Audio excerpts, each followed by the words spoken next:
যাদের work permit ইকামার মেয়াদ 3 মাসের বেশি এক্সপায়ার, যাদেরকে কোম্পানি সিস্টেম থেকে মুছে দেওয়ার যে ডেডলাইনটা দেওয়া হয়েছিল সেটা পরিবর্তন করে 31 ডিসেম্বর পর্যন্ত করা হয়েছে। আজকে সকালেই সৌদি মানব সম্পদ ও সামাজিক উন্নয়ন মন্ত্রণালয়ের কিউআ প্ল্যাটফর্মে এই বিষয়টি নিশ্চিত করা হয়েছে এবং HRSDর অফিসিয়াল টুইটার অ্যাকাউন্টে এ বিষয়ে নিশ্চিত তথ্য দেওয়া হয়েছে। স্ক্রিনে খেয়াল করুন, সময় বাড়িয়েছে 31 ডিসেম্বর পর্যন্ত।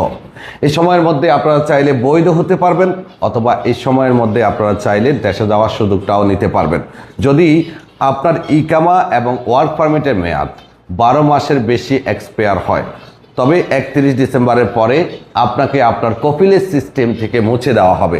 যেটা 30 জুনে করার কথা ছিল সেটা এখন বাড়িয়ে 31 ডিসেম্বর করা হয়েছে। আপনার ওয়ার্ক পারমিটের মেয়াদ যদি 12 মাসের বেশি এক্সপায়ার হয় 31 ডিসেম্বরের মধ্যে বা 31 ডিসেম্বরের পরে, সেক্ষেত্রে আপনাকে আপনার কপিলের সিস্টেম থেকে মুছে দেওয়া হবে। এছাড়াও আরও একটা তথ্য উল্লেখ করেছে, সেটি হলো যে যদি আপনি কোথাও কাফালা হন, নিয়োগকর্তা পরিবর্তন করেছেন, কোনো কোম্পানিতে অথবা কোনো মুআসাসায় কাফালা হয়েছেন, সেক্ষেত্রে আপনার যদি ওয়ার্ক পারমিট 6 মাস এক্সপায়ার হয়, আপনার ওয়ার্ক পারমিট যদি 6 মাস রিনিউ করা না হয়, সেক্ষেত্রে আপনাকেও একই শাস্তির মুখোমুখি হতে হবে। 31 ডিসেম্বরের পরে আপনাকে আপনার কোম্পানির নাম থেকে মুছে দেওয়া হবে। তো আমরা যারা আছি সৌদি প্রবাসী মোটামুটি সবাই 30 জুন নিয়ে একটা আতঙ্কিত ছিলাম। এটা সত্য, 30 জুনের যে সময়টা সেটা সবার জন্য খুবই কমপ্লিকেটেড সময় ছিল। যাই হোক, সরকার আরও দীর্ঘ একটা সময় দিয়েছে 31 ডিসেম্বর পর্যন্ত।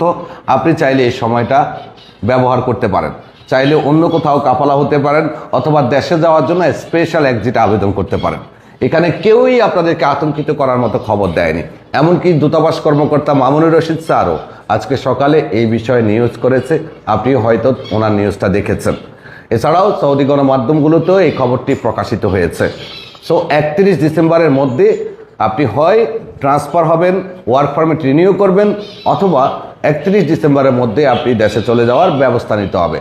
অন্যথায় আপনি যদি সৌদি আরবে অবস্থান করেন 31 ডিসেম্বরের পরে, আপনার ওয়ার্ক পারমিট যদি 12 মাস এক্সপায়ার হয় অথবা আপনি ট্রান্সফার হয়েছেন এমন কোনো কোম্পানিতে, সেই কোম্পানিতে যদি আপনার ওয়ার্ক পারমিট 6 মাস এক্সপায়ার হয়, তখন আপনার বিরুদ্ধে প্রশাসনিক ব্যবস্থা নেবে। স্পষ্ট মানব সম্পদ ও সামাজিক উন্নয়ন মন্ত্রণালয়ের অফিসিয়াল ওয়েবসাইট এবং টুইটারে উল্লেখ করা আছে।